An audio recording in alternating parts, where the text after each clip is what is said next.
Bom dia, ouvintes da Rádio Assunção Cearense. Bom dia, internautas do blog do Edson Silva. Estamos começando agora o nosso programa, o blog do Edson Silva, na Rádio Assunção Cearense, dizendo que os integrantes da mesa diretora da Assembleia Legislativa Cearense reuniram-se agora há pouco e decidiram, representando as comissões técnicas da Assembleia, ainda não formadas, aprovar, como o governador Eumano de Freitas mandou para aquela casa, o pacotão de medidas que vai de uma ampla reforma administrativa com a criação direta de 15 novas secretarias estaduais, até a um empréstimo de 900 milhões de reais junto ao Banco do Brasil para o Estado do Ceará, com esse dinheiro, pagar parte de um empréstimo externo que está se vencendo neste ano. O pacotão que chegou à Assembleia à noite da última segunda-feira deverá ser aprovado na sessão ordinária da próxima terça-feira, exatamente uma semana após as matérias terem sido lidas no plenário da Assembleia. A reforma administrativa, o fim de subsídio para empresas e o empréstimo junto ao Banco do Brasil têm sido as matérias que mais recebem críticas no plenário do Legislativo cearense. Na sessão de ontem, por exemplo, o deputado Carmelo Neto foi o primeiro a criticá-las. Vamos ouvi-lo. Uma mensagem que cria 10 secretarias, transforma 3 secretarias já existentes em 10 secretarias. Ou seja, deputado Sargento Reginaldo, representa o inchaço da máquina pública, representa o Estado inchado, ineficiente e pouco produtivo que nós temos. Um Estado que coloca o seu peso, deputado Felipe, ainda mais pesado nas costas do povo cearense. Portanto, mais uma vez, venho repudiar o que foi enviado a esta casa. Aumento de imposto, aumento do combustível, e eu ouvi alguns depoimentos que dizem o seguinte, que não vai aumentar na prática para o bolso do cidadão. Como não vai, deputado Sargento Reginaldo? Se na verdade, deputado Sargento Reginaldo, quando se aumenta o preço do combustível, tudo praticamente é transportado pelas estradas. Ou seja, aumenta o preço de tudo na prática. Vai pesar, sim, no bolso do cidadão, caso essas mensagens sejam aprovadas. Bom, o líder do PT na Assembleia, o deputado de Assis Diniz, discorda das críticas. Vamos ouvi-lo. Deputado, eu fico pensando, imaginando o tamanho da vossa indignação quando o Brasil, em perplexidade, assistia estarrecido no estado do Amazonas os irmãos morrerem por falta de oxigênio. Talvez este momento o estado do Ceará pudesse vivenciar da vossa indignação. Vossa Excelência traz com um grau de perplexidade os 30 dias do governo do Eumano e do Camilo. Mas é uma indignação muito seletiva. Essa indignação, deputada Silvana, não reflete a realidade do que nós vivenciamos ao longo dos últimos 4 anos, em todos os aspectos. Lamentavelmente, nós temos que dizer, não com orgulho, não com alegria, mas que o governo do ex-presidente Bolsonaro deixa uma herança para todos nós, a herança do ódio, a herança de um país dividido. Esta é, sem sombra de dúvida, a marca que os livros de história e a nossa historiografia vai registrar. Esta indignação seletiva do deputado não traz o debate do enfrentamento da Covid, não traz o debate da corrupção deste país. E olham, veja bem, teve até demais.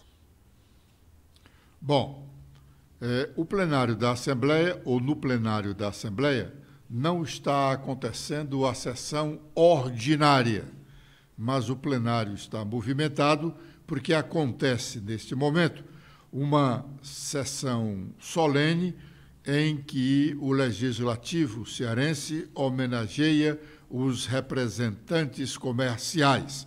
Foi uma iniciativa do deputado Sérgio Aguiar, que, por sinal, fala nesse momento. Vamos ouvi-lo.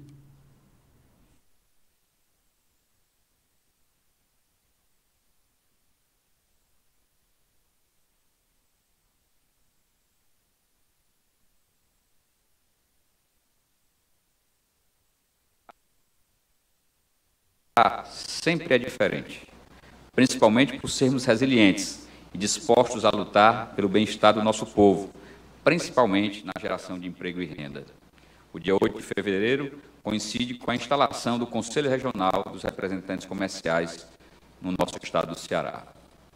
Telespectadores da TV Assembleia, ouvintes da Rádio FM Assembleia, poucos sabem como surgiu a valorosa categoria dos representantes comerciais. E, para explicar, temos que relembrar a história. A representação comercial é considerada uma das profissões mais antigas do mundo e de vital importância para a comercialização de produtos. Foi através do vendedor e mercador que nossos antepassados conheceram hábitos, costumes e cultura de cada povo. Dizem que as pessoas com grande habilidade para vender já nascem com esse dom. Tanto que, na divisão da Índia antiga, os vendedores formavam a mais poderosa sociedade de homens de negócio que existiu no passado. Até hoje, os libaneses, que são os herdeiros étnicos dos fenícios, são tidos em todo o mundo como vendedores excepcionais. Os árabes, invasores do sul de Portugal e de parte da Espanha, disseminaram na região a prática da boa venda. No Brasil antigo, encontramos as figuras do mascate, do tropeiro e do recatão, precursores dos atuais representantes comerciais. Estes desbravadores constituem... Sérgio Aguiar, autor do requerimento que deu origem a essa sessão especial em homenagem aos representantes comerciais. É comum no Legislativo brasileiro, câmaras municipais, assembleias, Congresso Nacional, ser enxertada alguma matéria ou enxertada em alguma matéria do governo que esteja sendo votada um ou mais interesses de deputados ou senadores fora do contexto da proposição. Esse enxerto é comumente chamado de jabuti, porque jabuti não sobe em árvore. Quando você vê um jabuti numa árvore, ele foi colocado lá. Então, é o que se diz quando se enxerta alguma coisa de interesse dos deputados ou senadores em matérias do governo que, às vezes, fora do contexto total. Hoje, o ex-ministro cientista José Goldenberg escreve, ele foi ex-ministro do governo Fernando Henrique Cardoso, escreve no jornal O Estado de São Paulo um artigo denominado Os Jabutis da Área Energética. Stephanie. Bom dia, Edson. Bom dia, ouvintes da Rádio Assunção e internautas do blog do Edson Silva. O Estadão destaca que, ao que tudo indica, está se tornando moda na Câmara dos Deputados a introdução de jabutis na aprovação de projetos de lei. O que tem ocorrido é que, na etapa final de votação de uma PL, longamente discutida nas várias comissões da Câmara, o relator introduz modificações importantes não discutidas anteriormente e que são votadas imediatamente sem a análise necessária. Muitas vezes, essas modificações têm pouco a ver com o projeto de lei original, caracterizando um verdadeiro desvio de finalidade. Um dos exemplos mais conhecidos desse procedimento ocorreu na aprovação da medida provisória que permitiu a privatização da Eletrobras. Foi incluída na MP a instalação de 8 usinas térmicas que deverão gerar 2,5 milhões de quilowatts na região norte e 2,5 milhões no centro-oeste e 1 milhão no nordeste, regiões onde notariamente não existe gás, além de 2 milhões no sudeste.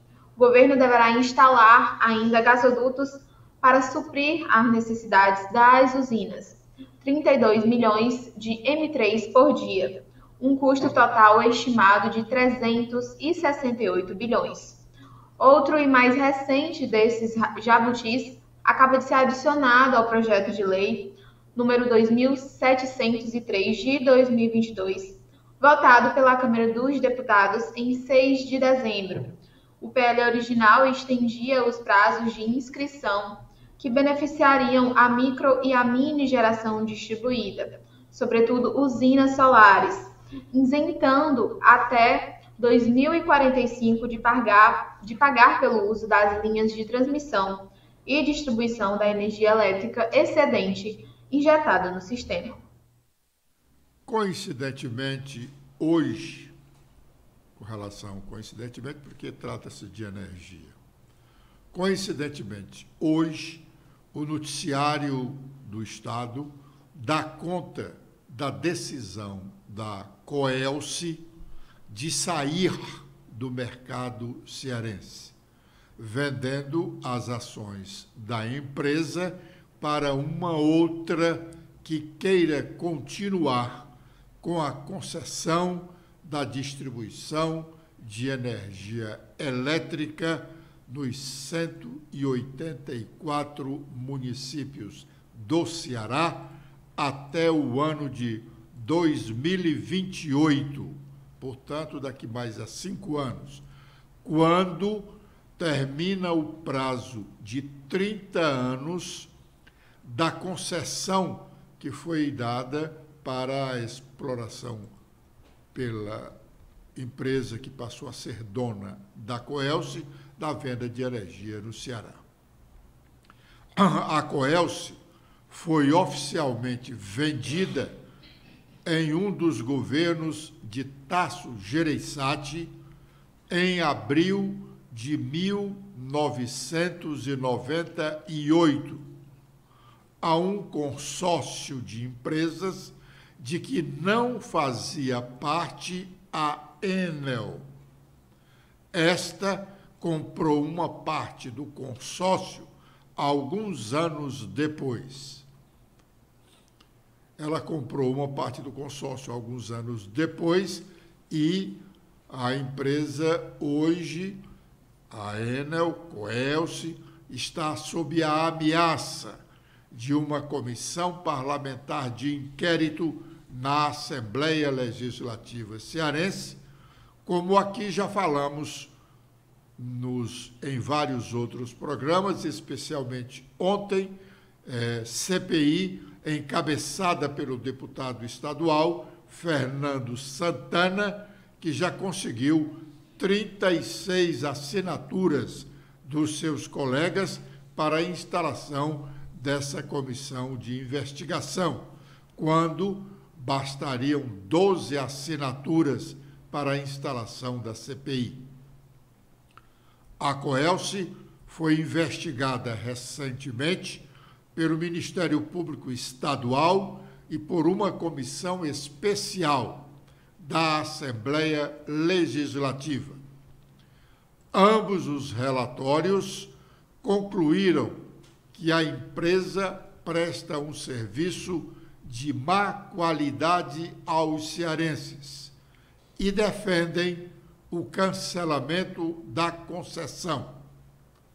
O Estado do Ceará, no fim da concessão, em 2028, haverá de fazer um novo leilão se quiser que os serviços de distribuição de energia continuem com a iniciativa privada.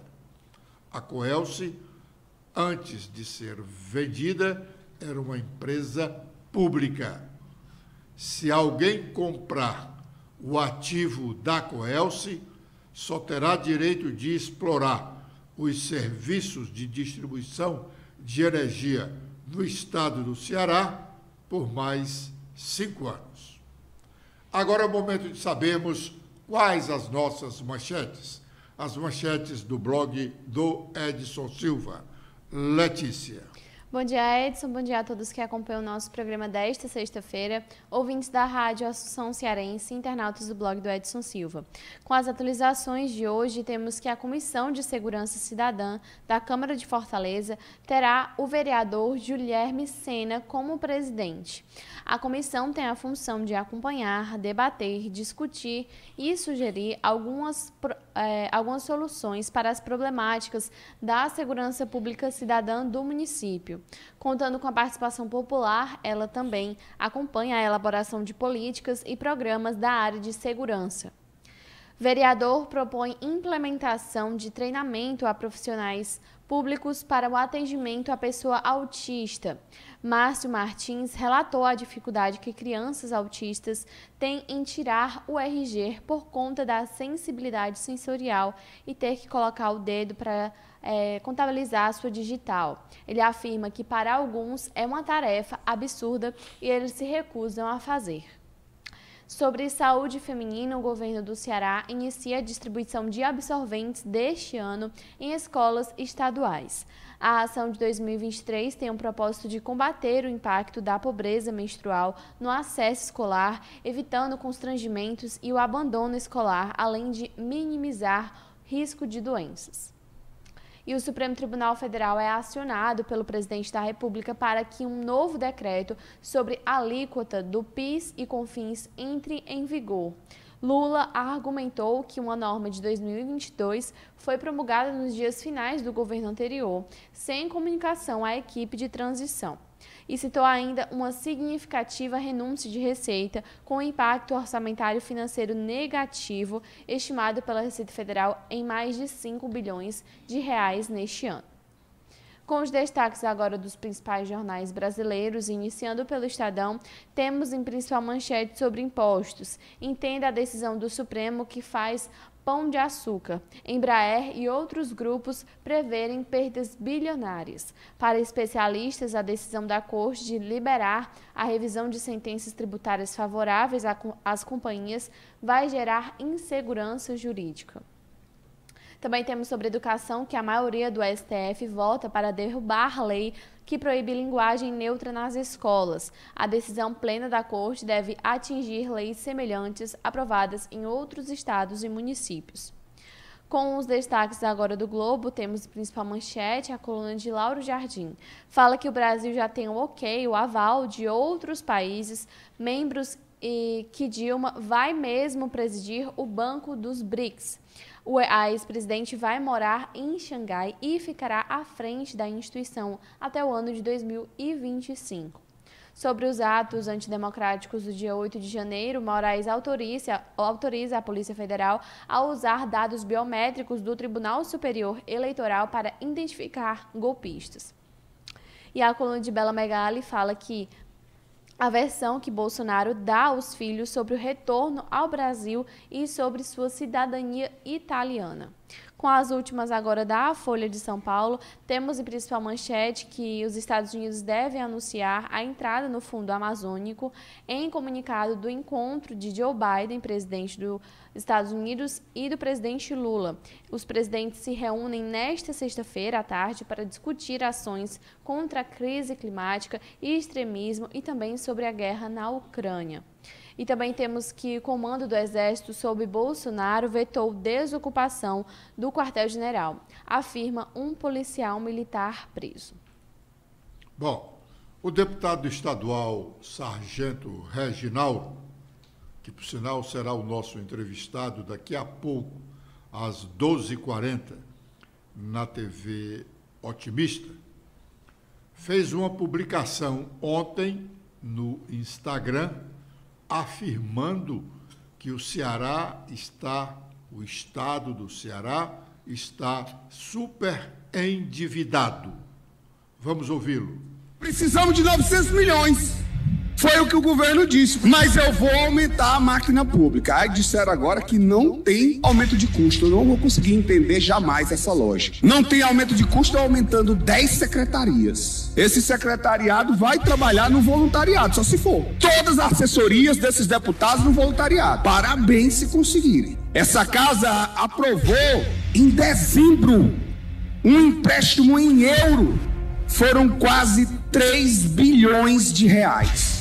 E nós já estamos solicitando 900 milhões de reais.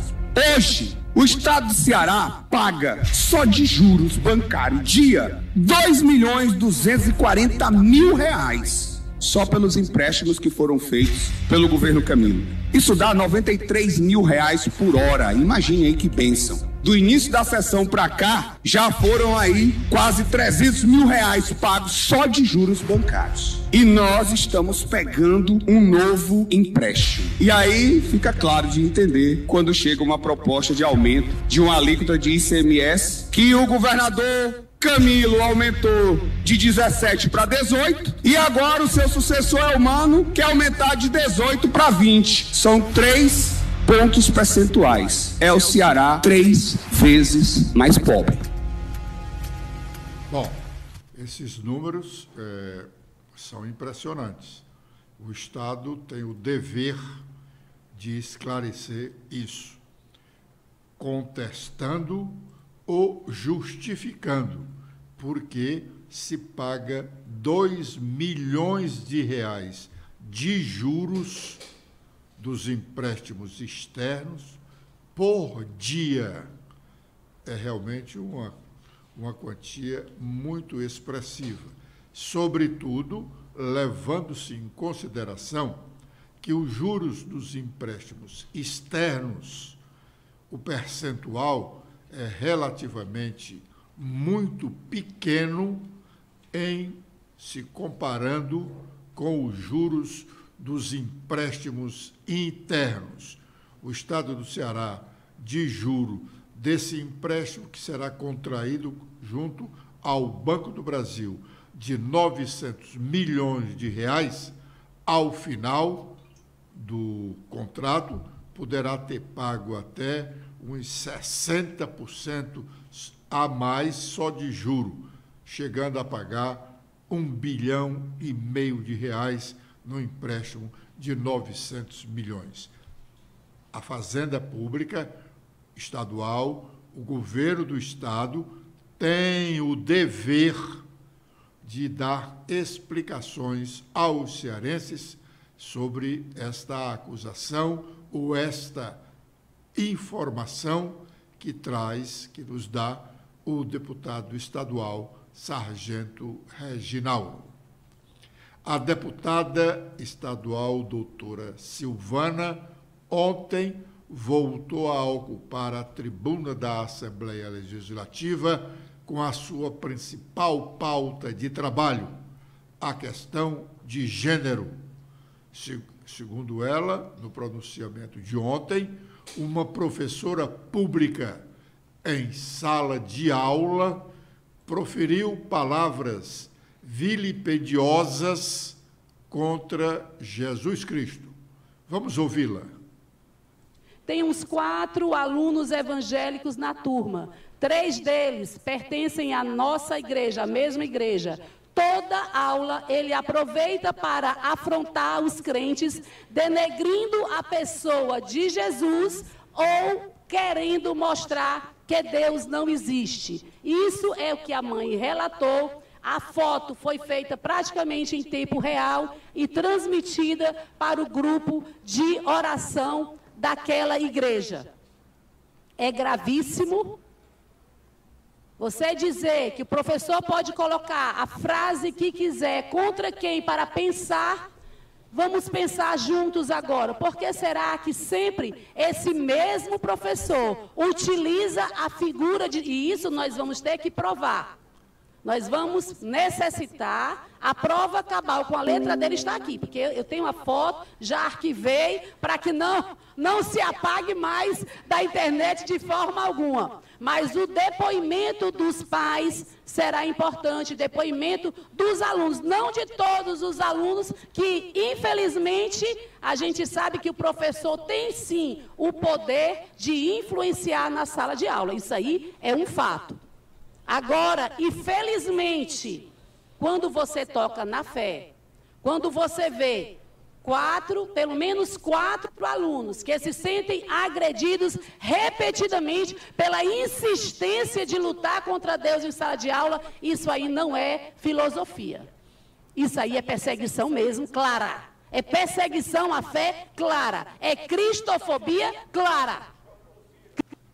Bom, o vereador Gardel Rolim, presidente da Câmara Municipal de Fortaleza, volta às suas atividades normais a partir da próxima semana.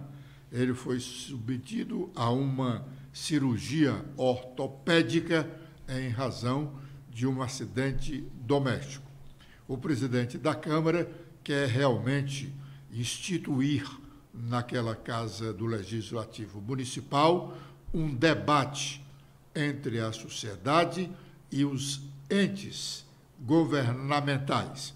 A ideia é utilizar as sextas-feiras, quando no plenário não acontece sessão ordinária daquela casa, para que agentes públicos do município e do Estado e também da iniciativa privada possam participar de encontros com vereadores e outros representantes da sociedade cearense, discutindo temas de interesse particular de Fortaleza e do estado do Ceará. Isso deverá acontecer a partir do próximo mês, depois do Carnaval, que é como se diz aqui realmente do Brasil, tudo começa depois do Carnaval. O brasileiro começa, de fato, a trabalhar depois do Carnaval. E já estamos próximo do período momino, a festa do povo brasileiro. Com essas informações, nós estamos antecipando o encerramento do nosso programa de hoje, agradecendo a honrosa audiência de os ouvintes da Rádio Assunção Cearense e internautas do blog do Edson Silva, lembrando que, daqui mais uns instantes, precisamente às 12h40, nós estaremos com o nosso programa na TV Otimista e também nas redes sociais aqui do nosso blog, do blog do Edson Silva. Letícia. Eu também faço meus agradecimentos a todos que acompanharam nosso programa de hoje. Vocês podem ver mais notícias apontando a câmera do celular de vocês para este QR Code. Tenham todos um ótimo final de semana e até segunda-feira.